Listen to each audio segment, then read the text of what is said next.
ગુરુ માતા સુદીક્ષાજી સાત સંગાતજી પ્રેમથી બોલજો ધન્ય નિરાકારજી। આજે પ્રશ્ન, મારા પતિ બહુ જ ભૂલકણા છે, તેમની યાદશક્તિ યોગ દ્વારા વધારી શકાય? જવાબ, માણસને જે કામમાં કે જે વિષયમાં રુચિ હોય તેટલું તે યાદ રાખી શકે। જે કામમાં કે જે વિષયમાં તેને રુચિ ન હોય તેને 10 વાર કહેવાથી પણ તે યાદ ન રાખી શકે અથવા ભૂલી જાય છે। તો દાંપત્ય જીવનમાં પરસ્પર સહકાર, સદભાવ અને સહાનુભૂતિની ત્રિવેણી એકમેકને હૂંફ આપી શકે। તમો ભૂલકણા જ છો એવું તમો વારવાર કયા કરશો તો સાહેબ વધારે ભૂલકણા થઈ જશે। છતાં ઓમકાર, ભમરી, પ્રાણાયામ, શીર્ષાસન, સર્ગાસન, ધ્યાન, શવાસન વગેરેનો અભ્યાસ તેમની માનસિક શક્તિનો વિકાસ ચોક્કસ કરી શકશે। આના સિવાય બીજી પણ એક વાત જાણવી જરૂરી છે, જે વ્યક્તિ વધુ ખાય તે વધુ ઊંઘે તેનું મગજ વધુ નબળું થતું જાય। યાદશક્તિ, સહનશક્તિ, વિચાર શક્તિ, માનસિક શક્તિ, સ્મરણ શક્તિ, એકાગ્રતા, ધ્યાન આ બધા માટે બ્રહ્મમુહૂર્તમાં વહેલા ઉઠવાની ટેવ પાડવી, થોડી કસરત, આસનો, પ્રાણાયામ, સૂર્ય નમસ્કાર વગેરે કરવા ને રાત્રે વહેલા સૂવું। 2 પીઠ કરીને દાબીને ખોરાક ખાવો નહીં। જે પણ કાર્ય કરીએ તે રસ લઈ રુચિપૂર્વક કરવું। જે વસ્તુની આપણા જીવનમાં ઉપયોગતા નથી તે વિષય કે વસ્તુમાં માથું મારવું નહીં। આમ શ્વાન નિંદ્રા, કાગ સ્નાન અને બક ધ્યાન, અલ્પાહારી અને અલ્પવક્તા અથવા ગૃહત્યાગીનો મેઘાશક્તિનું વરદાન મળી શકે છે। વધુમાં જો શ્રી હનુમાન ચાલીસાનો પાઠ કરવાની ટેવ પાડો, શ્રી વિષ્ણુ સહસ્ત્ર નામનો પાઠ મોઢેથી ઉચ્ચારણ સાથે કરો, ઓમ એ સરસ્વત નમ, શ્રી સરસ્વતીના મંત્રનો જપ કરો તો પણ યાદશક્તિ વધે છે જ। આ વાત તો પતિદેવની છે, પરંતુ વિદ્યાર્થીઓ જો ઓમ મેઘા મે ઇન્દ્રિયો દદાતુ, મેઘા દેવી સરસ્વતી, મેઘા મે અશ્વિની ભૂ વામ બદ્ધતા પુષ્કર સર્જા આ મંત્રનો 3 વાર બોલી ઓમ એ સરસ્વતી નમ મંત્રનો 108 વાર દરરોજ સવારે નાહ્યા પછી જપ કરે તો પણ મેઘાવી શક્તિ વધે છે, યાદશક્તિ વધે છે। આ મંત્રનો અર્થ એ પ્રમાણે છે, હે ઇન્દ્ર દેવતા, મને મેઘાવી એટલે કે યાદશક્તિ આપો, માનસિક શક્તિ આપો।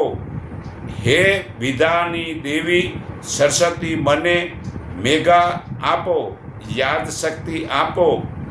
હે અશ્વની કુમારો, આપ મને કેદીએ ન કરમાય તેવા પુષ્પોની માળા ગળામાં પહેરીને ઊભા છો, અમને મેઘા આપો, અમને યાદશક્તિ આપો। અમો સરસ્વતીને વંદન કરીએ છીએ તો યાદ રહે, રુચિ હોય તો કશુંએ અસંભવ નથી. આ અશ્વિની કુમારો પ્રજાપતિ પાસે બ્રહ્મવિદ્યા મેળવા ગયેલા. પ્રજાપતિએ કહ્યું, પ્રજાપતિ એટલે બ્રહ્માજી, કહ્યું તમારી યોગ્યતા નથી. જો હું તમોને બ્રહ્મવિદ્યા આપીશ તો તમારું આ માથું ફૂટી જશે. જેવી રીતે ઓછી ક્ષમતાવાળા બલ્બમાં આકસ્મિક હાઈ પાવર વોલ્ટેજ આવે તો બલ્બ ફૂટી જાય, તેવી જ રીતે આનું સમજવું. પરંતુ અશ્વિની કુમારોએ આ બ્રહ્મવિદ્યા મેળવવા બહુ જ આતુર હતા. તેમણે બ્રહ્માજીને કહ્યું, તમો અમારા માથા કાપીને એક તરફ મૂકી દો, પછી તેના ઉપર ઘોડાના માથા મૂકીને જ્ઞાન આપો. આ જ્ઞાન આવતાની સાથે માથા ફૂટી જશે, પણ જ્ઞાન તો રહી જ જશે. હવે અમારા માથા પાછા મૂકી દો, આમ અમોને જ્ઞાન દાન મળશે. તેમની હિંમતથી બ્રહ્માજી અત્યંત પ્રસન્ન થયેલા. આ પ્રમાણે જ્ઞાન આપી અને કેદીએ ન કરમાય તેવું પુષ્પોની માળા પણ પહેરાવી. તેથી વેદોના મેઘા સૂક્તમાં મેઘા પ્રાપ્તિ માટે ઇન્દ્ર અને સરસ્વતી સાથે અશ્વિની કુમારની આ પ્રાર્થના કરવામાં આવી છે, તો જ યાદશક્તિ વધે છે. પણ હું તમને ફરી રિપીટ કરું છું, જ્યાં સુધી સવારના વહેલા જ્યાં નહીં ઉઠો ત્યાં સુધી આ યાદશક્તિ રહેવાની નથી. તો સવારના વહેલા ઉઠવું, બ્રહ્મુહૂર્તમાં ની ટેવ પાડો. હું વાર વિડીયોમાં અને ગમે તે સત્સંગમાં ભલામણ કરું છું કે સવારના વહેલા ઉઠો. વહેલું ઉઠવું તો જ બધું થઈ શકશે. તો ખરેખર આપણે નર્વ ટેન્શન, અનિદ્રા, આધુનિક સમયમાં જીવનની ગતિ ઝડપી બની છે, તો પેલ્સનું ટેન્શન છોડવું પડશે. જ્યાં સુધી મગજમાં ટેન્શન છે ત્યાં સુધી યાદશક્તિ રહેશે નહીં. તો અત્યારે સંતોષવૃત્તિ ઓછી થઈ છે, તેથી માનસિક તાણ એટલે કે માનસિક ટેન્શન વધતું જાય છે. જે નથી જોવું, નથી સાંભળવું, નથી ખરીદવું, તે બધું મતલબ કે કરવું છે, તો એમાં સમય બગડે છે. તો યાદશક્તિ વધે જ કેમ? તો પરિણામે મન અને તનને એ બધું વધારાનું નુકસાન કરે છે. તો કેવી રીતે તપાસ કરીએ કે દર્દીને આ માનસિક ટેન્શન વધ્યું છે? તો સાંભળો, હું તમને આ બતાવું છું. જુઓ આ નકશો, આ શરીરમાં આ નકશો દેખાઈ રહ્યો તમને? આ નકશો એવી રીતે પગના અંગૂઠાથી પહેલી આંગળીને બીજી આંગળીની લકમાં દબાવો. જો ત્યાં દુખાવો થાય તો સમજવું કે માનસિક ટેન્શન વધી ગયું છે. આ દુખાવો વધુ હોય તો સમજવું કે દર્દીને માનસિક ટેન્શન પ્રમાણ ઘણું છે અને માનસિક રીતે તે ભાંગી પડે તેમ છે. આથી તાત્કાલિક ઉપાય કરવાની જરૂરી છે. તો ઉપાય પહેલો કે દર્દીને ચિત્તો સુવડાવી બંને પગની બધી જ આંગળીઓ એકસાથે અંદરની તરફ પાછળ વાળો. આમ કરવાથી દુખાવો થશે, પરંતુ થોડા દબાણપૂર્વક બધી આંગળીઓને બંને તેટલી પાછળ વાળો અને છોડી દો. દરરોજ 3 વખત. ટેન્શન ન મટે ત્યાં સુધી આ ક્રિયા કરતા રહો. બીજું કે બંને આ આંગળીઓ જુઓ મારી આમ, બંને આંગળીઓમાં બરાબર આમ ભીડાવો ને પછી જમણા હાથની આંગળીઓ વડે ડાબા હાથની હથેળી પાછળ આમ દબાવો અને તે જ પ્રમાણે આમ ડાબા હાથની આંગળીઓને આ જમણા હાથની હથેળીની પાછળ આમ દબાવો આપો. આવી રીતે 1-2 મિનિટ દિવસમાં 3 થી 4 વખત કરો. અને ત્રીજું કે નિદ્રા ઉપર જણાવેલ આવી રીતે પથારીમાં સૂતા પછી 5 થી 12 મિનિટ આ કરવાથી સારી ઊંઘ આવશે, અનિદ્રા દૂર થશે અને ખરેખર યાદશક્તિ વધશે. જ્યાં સુધી પૂરી નિંદ્રા લીધી નથી તો જે આ નિંદ્રા સમયસર આવશે, સમય પૂરો સંતોષ નિંદ્રાનો થશે તો યાદશક્તિ રહેશે. ને સાથે સોના, ચાંદી, તાંબાનું પાણી પીવું તો ખરેખર 4 પ્યાલામાંથી 1 પ્યાલો કરેલું સોના, ચાંદી, તાંબા જડિત પાણી દરરોજ પીવું. તો બંગડીયું સોનાની 2 લો અને ચાંદીનું ઝાંઝર કે સિક્કા લો અને ત્રાંબાનો વાયર, જે વાર્નિશ કરેલી મોટરવાળો નહીં, રબડ ઉતારીને એનું ગૂંચળોવાળી 20 ફૂટનો આ દોરીના ઢેરીની માફક ગૂંચળો વાળીને સ્ટીલની તપેલીમાં એ 3 ધાતુ નાખી આખો દિવસ પીવા જોઈએ પાણી. તેનાથી ડબલ પાણી નાખી ને અડધો પાણી રહે તે રાખી ઠારી ગાળીને પાણી પીઓ. તેનાથી યાદશક્તિ વધશે, શરીરના અનેક રોગ પણ મટશે.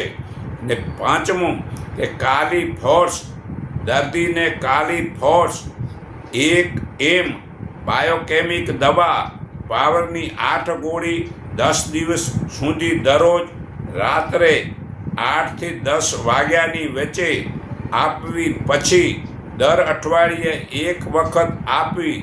10 દિવસ પછી કાલી ફોર્સ 12 પાવરની 4 ગોળી દરરોજ સવાર સાંજ આપવી. આ આખો કોર્સ 45 દિવસનો છે તો યાદશક્તિ વધશે. તો આ સોના ચાંદીનું પાણી લો, આ કાલી ફોર્સ દવા લો અને સોના ચાંદીનું પાણી પીઓ ને દરરોજ 10 વાગે ઊંઘી જાઓ અને સવારે 4 વાગે ઉઠી જાઓ. આ પૂરો નિંદ્રા લેશો અને પૂરો આરામ હશે તો મગજમાં ટેન્શન મટશે તો યાદશક્તિ વધશે. છતાં અશક્તિ અને નબળાઈ છે તો પહેલો ઉપાય ગાજરનો રસ પીવાથી શરીરમાં સારી શક્તિ આવે છે. અને અશક્તિ રહેતી હોય તેને ગાજરનો રસ ખૂબ ફાયદાકારક થાય છે. બીજું, જમ્યા પછી 3-4 કેળા ખાવાથી અશક્તિ દૂર થાય છે. પણ યાદ રાખો, આ કેમિકલમાં ડૂબાવેલા કેળા ન ખાવા, કુદરતી પાકેલા કેળા ખાજો. અગર નહીં તો આ કેમિકલવાળા કેળાથી વધારે રોગ થશે. ત્રીજું કે 1 કપ દૂધમાં 1 ચમચી મધ નાખી પીવાથી અશક્તિ દૂર થાય છે અને યાદશક્તિ વધે છે. ત્રીજું કે અંજીરને દૂધમાં ઉકાળીને અંજીર ખાઈ તે દૂધ પીવાથી યાદશક્તિ વધે છે અને લોહી વધે છે અને યાદશક્તિ વધે છે. 5મું, ખજૂર ખાઈ ઉપરથી ઘી મેળવવું ને ગરમ દૂધ પીવાથી ઘા વાગ્યાથી કે ઘામાંથી પુષ્કળ લોહી વહી જવાથી આવેલી નબળાઈ અશક્તિ દૂર થશે અને યાદશક્તિ વધશે. 6ઠું, સફેદ કાંદો ચોખા ઘીમાં શેકીને ખાવાથી શારીરિક નબળાઈ, ફેફસાની નબળાઈ, ધાતુની નબળાઈ દૂર થાય છે અને યાદશક્તિ વધે છે. 7મું, મોસંબીનો રસ પીવાથી શરીરની નબળાઈ દૂર થાય છે અને યાદશક્તિ વધે છે. 8મું, 5 ફેંસી ખજૂર ઘીમાં સાંતળીને ભાત સાથે ખાવાથી અને અડધો કલાક ઊંઘ લેવાથી નબળાઈ દૂર થઈ શક્તિ અને વજન વધે છે. 9મું, 1 સૂકું અંજીર અને 5-10 બદામ અને સાકર દૂધમાં ઉકાળી પીવાથી લોહીની શુદ્ધિ થઈ ગરમી મટી શરીરમાં શક્તિ વધે છે અને યાદશક્તિ વધે છે. 10મું, દૂધમાં બદામ, પિસ્તા, ઇલચી, કેસર અને ખાંડ નાખી ઉકાળીને પીવાથી ખૂબ જ શક્તિ વધે છે અને યાદશક્તિ વધે છે. 11મું, ચણાના લોટનો મગજ, મોહનથાળ અથવા મૈસૂર બનાવી રોજ ખાવાથી તમામ પ્રકારની નબળાઈ દૂર થાય છે અને શક્તિ વધે છે અને યાદશક્તિ વધે છે. 12મું, ફણગાવેલા ચણા રોજ સવારે ખૂબ ચાવીને ખાવાથી શરીર બળવાન બને અને પુષ્ટ બને છે. કિંમતી દવાઓ કરતાં આ ચણાનો ઉપાય સસ્તો અને સચોટ છે, પણ આ ચણા માફક કર ખાવા, પછી એકદમ પૂરેપૂરા ચણા જ ન ખાવા, એક મુઠ્ઠી ભર જ ખાવાના. 13મું, ઘીમાં શેકેલા કાંદા સાથે શીરો ખાવાથી માંદગીમાંથી ઉઠ્યા પછી આવેલી અશક્તિ દૂર થઈ જલ્દી શક્તિ આવે છે. 14મું, મેથીના કુમળા પાનનું શાક બનાવીને ખાવાથી લોહીનો સુધારો થઈ શક્તિ વધે છે અને યાદશક્તિ વધે છે. 15મું, સૂકી ખારેકનું 200 ગ્રામ ચૂર્ણ બનાવી તેમાં 25 ગ્રામ સૂંઠનું ચૂર્ણ નાખી આ બાટલી ભરી દેવી. તેમાંથી 5થી 10 ગ્રામ ચૂરણ 200 ગ્રામ દૂધમાં ઉકાળી તેમાં જરૂર જેટલું સાકર નાખી રોજ સવારે પીવાથી શક્તિ વધે છે અને યાદશક્તિ વધે છે. તો હું સર્વને કહું છું કે સવારના વહેલા ઉઠો, વહેલા ઉઠી પોતાનું નિત્યકર્મ કરી આમ ભ્રમણ કરવા જાઓ અને યોગાસન પ્રાણાયામ કરો, શીર્ષાસન આવડતા જે આસન બધા કરો, પ્રાણાયામ કરો તો યાદશક્તિ વધશે. હું સર્વના હૃદયમાં રહેલા પરમપિતા પરમાત્માને હું હૃદય ભાવથી કહું છું, એકને માનો, એકને ઓળખો, એક સંગઠિત થાવ, એટલું કહી મારી વાણી વિરામું છું.